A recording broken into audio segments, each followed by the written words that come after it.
effectuer en français est synonyme de faire.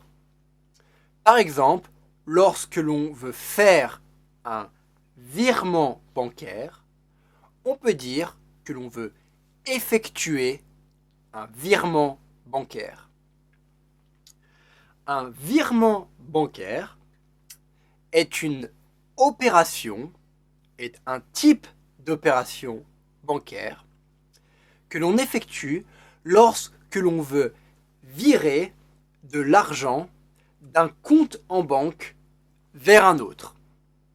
On dit donc que l'on effectue un virement bancaire, c'est-à-dire que l'on envoie de l'argent d'un compte en banque vers un autre compte en banque. Lorsque l'on veut virer de l'argent d'un compte dans un pays vers un autre compte dans un autre pays, par exemple, si je veux virer de l'argent de mon compte en banque français vers un compte en banque étranger, comme par exemple un compte en banque chinois, on dit alors que l'on va effectuer un virement international. International, car c'est un virement bancaire entre deux pays différents. Lorsque l'on effectue un virement international, il faut prendre en compte le taux de change. Le taux de change est l'indicateur qui vous dit combien de yuan, par exemple, vous allez recevoir pour 1 euro. Par exemple, aujourd'hui, 1 euro est égal à peu près à 8 yuan, c'est-à-dire le taux de change entre les euros et les yuan est environ de 8. Lorsque l'on effectue un virement bancaire, on doit indiquer son numéro de compte. Un numéro de compte est donc un numéro qui est attribué à son compte bancaire. Lors d'un virement bancaire, on doit donc indiquer son numéro de compte ainsi que le numéro de compte de la banque vers laquelle on va virer l'argent. Lorsque l'on effectue un virement bancaire, on a parfois des frais de virement ou des frais bancaires qui sont appliqués à ce virement bancaire. Les frais sont une somme d'argent que l'on doit payer parfois lorsque l'on demande, lorsque l'on utilise un service. Par exemple, ici, lorsque l'on fait un virement bancaire, on va parfois devoir payer des frais bancaires ou des frais de virement. Par exemple, si je veux étudier dans une université, je dois payer cette université, je dois donner à cette université une somme d'argent pour avoir le droit d'étudier. Cette somme d'argent que je vais payer pour étudier est appelée des frais de scolarité. Frais de scolarité. Une institution est une structure sociale stable, c'est-à-dire qui dure dans le temps et ayant un statut légal. Par exemple, la Cour de justice en France est une institution française. Une université peut également être appelée une institution. Dans ce cas, cette université sera souvent appelée une institution scolaire. Par exemple, l'université de Pékin est une institution scolaire. Le verbe faire en français peut parfois être utilisé pour dire coûter. Par exemple, si un produit coûte 20 euros, on peut dire ce produit coûte 20 euros, mais on peut également dire ce produit fait 20 euros. Par ailleurs, si ce produit ne coûte pas exactement 20 euros, si ce produit coûte environ 20 euros, nous pourrons dire ce produit coûte environ 20 euros, mais nous pourrons également dire ce produit fait dans les 20 euros. Ce produit fait dans les 20 euros est une autre façon de dire ce produit coûte environ 20 euros. Un total est la somme de toutes les opérations. Par exemple, un prix total est la somme des prix additionnés. Par exemple, si j'achète plusieurs produits, un produit 1 à 10 euros, un produit 2 à 20 euros et un produit 3 à 50 euros, le prix total sera la somme des prix du produit 1, 2 et 3, c'est-à-dire 10 plus 20 plus 50. Le prix total sera alors de 80 euros. Si l'on considère qu'un prix est très élevé, qu'un prix est trop cher, par exemple un produit trop cher, on peut dire en français « ce n'est pas donné ». Ce produit n'est pas donné signifie que ce produit est un peu cher. Peu importe, en français, est une expression qui pourrait se traduire en chinois par « mei guanxi ». Par exemple, si je trouve qu'un produit n'est pas donné, qu'il est un peu cher, mais que je veux quand même l'acheter, je pourrais dire ce n'est pas donné, mais peu importe, je vais quand même l'acheter. Peu importe, ce n'est pas important, peu importe. En français, lorsque l'on veut prendre de l'argent dans son compte en banque, on dit que l'on peut retirer de l'argent. C'est-à-dire que l'on va retirer de l'argent liquide, des billets, de son compte en banque pour les avoir sur soi. On retire de l'argent. Pour retirer de l'argent en France, on doit aller à un distributeur. Les distributeurs sont parfois également appelés des distributeurs automatiques ou encore des distributeurs de billets. Pour retirer de l'argent, on va donc à un distributeur, on introduit sa carte bancaire dans le distributeur, puis on rentre son code personnel pour pouvoir enfin retirer de l'argent de son compte en banque. Un distributeur automatique, un distributeur de billets, mais on dit le plus souvent simplement un distributeur.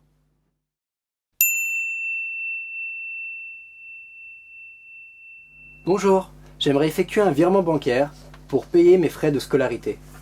Bien sûr, monsieur. Avez-vous votre numéro de compte? Oui, le voici. Merci. Vers quelle institution souhaitez-vous virer votre argent? Vers l'université de Pékin, en Chine. Ah, ce sera donc un virement international. Oui, est-ce que ça pose un problème? Non, pas du tout. Les frais de virement seront plus élevés. Vous savez combien ça va me coûter au total? Combien souhaitez-vous virer? Les frais de scolarité sont de 75 000 yuan. Le coût total de l'opération dépendra du taux de change. Donnez-moi un instant, monsieur. Je vais vérifier le taux de change. Aujourd'hui, le taux de change est de 7,83 yuan. 1 euro est égal à 7,83 yuan. Pour 75 000 yuan, cela fait environ 9 579 euros. Donc le virement me coûtera environ 9 579 euros au total? Vous devez rajouter les frais de virement. Pour un virement vers la Chine, cela fera dans les 50 euros. Ce n'est pas donné. Bon, peu importe. Vous pouvez virer l'argent de mon compte vers le compte de l'université? Bien sûr. Pour cela, j'aurai besoin de l'adresse de l'université, de l'adresse de la banque où se trouve le compte de l'université et du numéro de compte. Tout est ici. Merci, monsieur. Je m'occupe de votre virement dans la journée. Y a-t-il autre chose?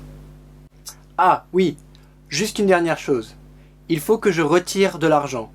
Pouvez-vous m'indiquer le distributeur le plus proche? Bien sûr. Il est juste à votre droite en sortant de la banque.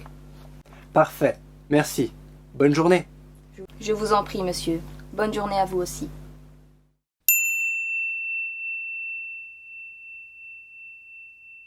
Bonjour, j'aimerais effectuer un virement bancaire pour payer mes frais de scolarité. Bien sûr, monsieur. Avez-vous votre numéro de compte? Oui, le voici. Merci. Vers quelle institution souhaitez-vous virer votre argent?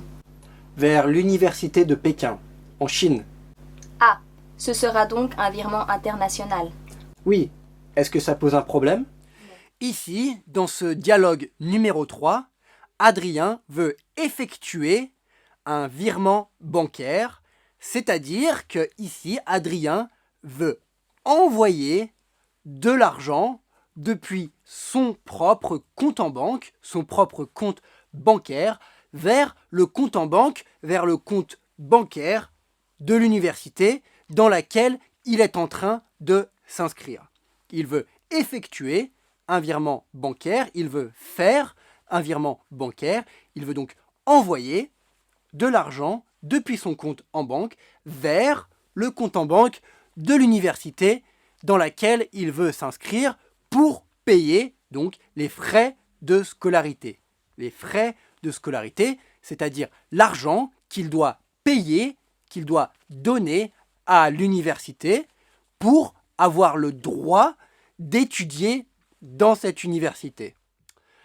La banquière répond ensuite à Adrien vers quelle institution souhaitez-vous virer votre argent? Vers quelle institution, ici, réfère à université?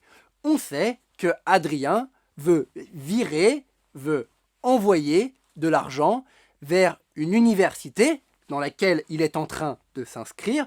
Donc, lorsque la banquière lui dit vers quelle institution, on sait que institution, ici, réfère à université.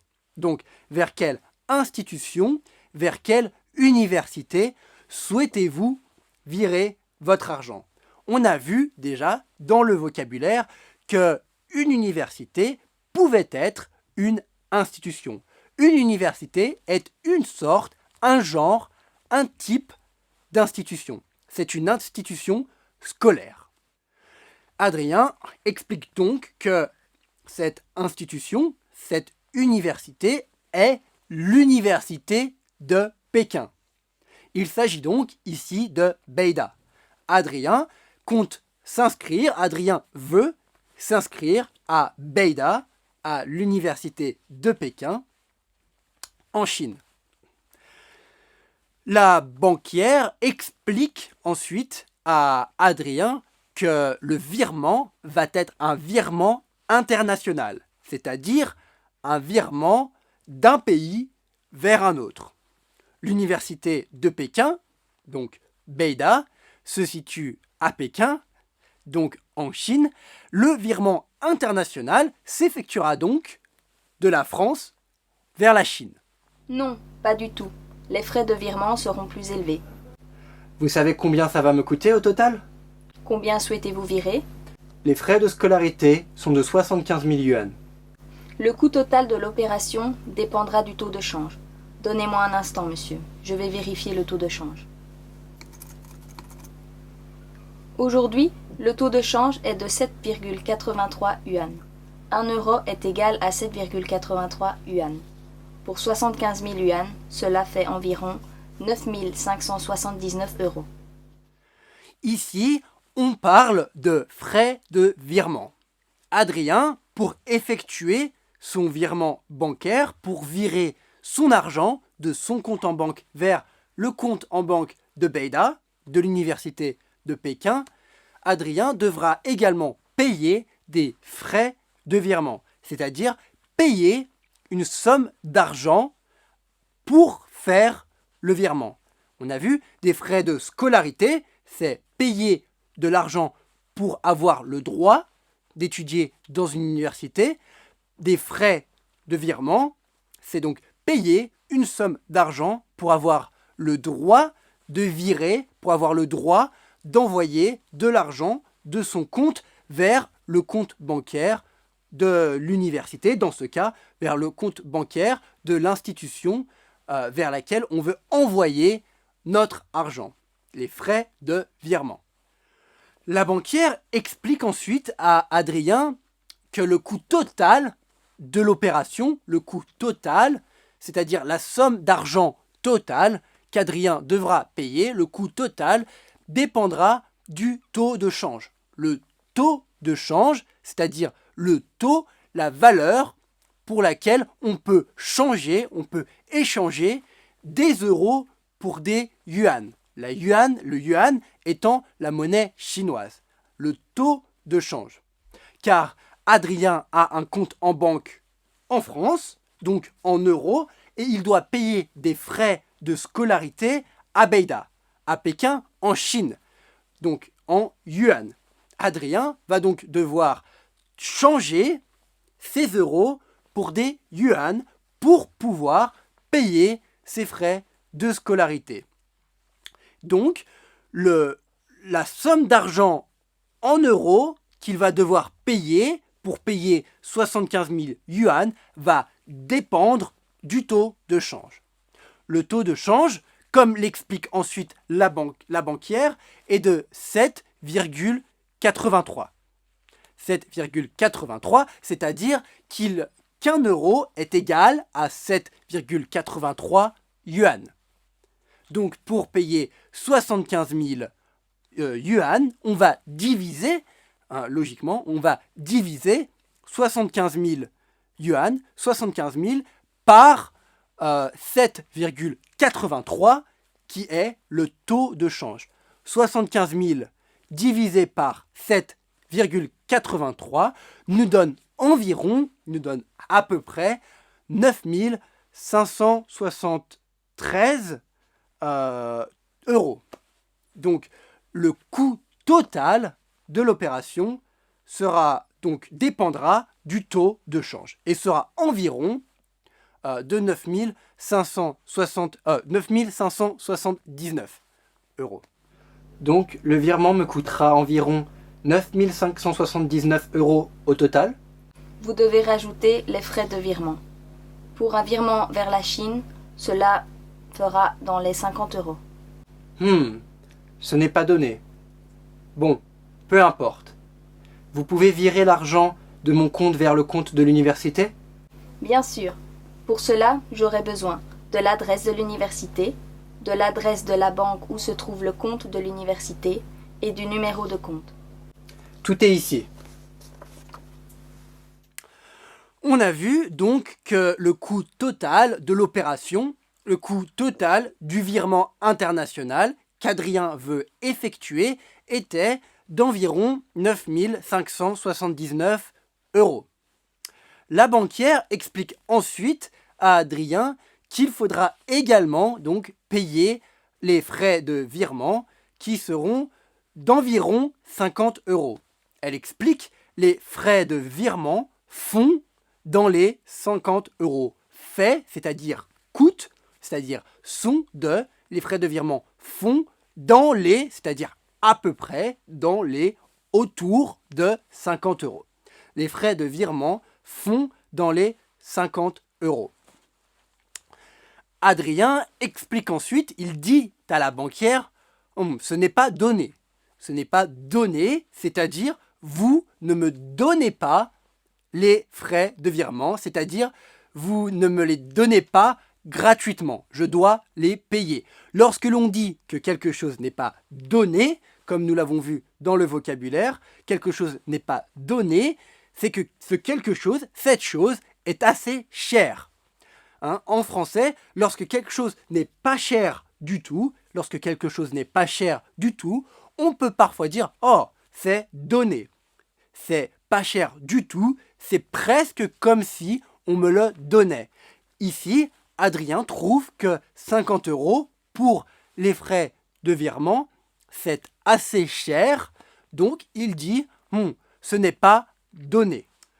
Mais Adrien ensuite dit bon, peu importe, ce n'est pas important, tant pis, peu importe, je vais quand même payer ces frais de virement, je vais quand même effectuer mon virement international. Donc même si les frais de virement ne sont pas donnés, ce n'est pas important, tant pis, peu importe, Adrien va quand même effectuer son virement international. Ensuite, la banquière explique, elle demande à Adrien de lui donner toutes les informations dont elle a besoin, c'est-à-dire toutes les informations qu'il faut à la banquière pour qu'elle puisse effectuer pour Adrien le virement international vers le compte en banque de Beida. Donc toutes les informations dont la banquière a besoin, toutes les informations qu'il lui faut pour effectuer le virement. C'est-à-dire l'adresse de l'université, l'adresse de Beida, l'adresse de la banque de Beida, le numéro de compte en banque, le numéro de compte bancaire de Beida. Ce sont les informations dont la banquière a besoin. Adrien lui donne donc les papiers avec les informations. Il dit tout est ici. Tout, la totalité des informations sont ici, sont sur ces papiers que je vous donne. Tout est ici, c'est-à-dire tout est dans ces papiers que je vous donne. Merci, monsieur. Je m'occupe de votre virement dans la journée. Y a-t-il autre chose? Ah oui, juste une dernière chose. Il faut que je retire de l'argent. Pouvez-vous m'indiquer le distributeur le plus proche? Bien sûr. Il est juste à votre droite en sortant de la banque. Parfait, merci. Bonne journée. Je vous en prie, monsieur. Bonne journée à vous aussi. Ici, la banquière explique à Adrien qu'elle va s'occuper de son virement dans la journée. Elle dit je m'occupe de votre virement dans la journée. Cela signifie qu'elle va être occupée, dans la journée pour effectuer le virement d'Adrien, pour effectuer le virement pour Adrien. Je m'occupe de votre virement dans la journée. Donc dans la journée, ici, signifie que la banquière va effectuer le virement pour Adrien ce jour même. Ce jour même, donc dans la journée. Lorsque l'on dit dans la journée, cela signifie ce jour même, ce jour-là. Donc la banquière va s'en occuper très vite dans la journée. Adrien, enfin, explique à la banquière qu'il doit retirer, c'est-à-dire retirer des billets, et il cherche un distributeur de billets, un distributeur automatique pour pouvoir retirer du liquide, retirer des billets, retirer du liquide. La banquière, ensuite, donc, indique à Adrien où il peut trouver le distributeur le plus proche. Elle lui indique, c'est-à-dire elle lui explique où se trouve ce distributeur.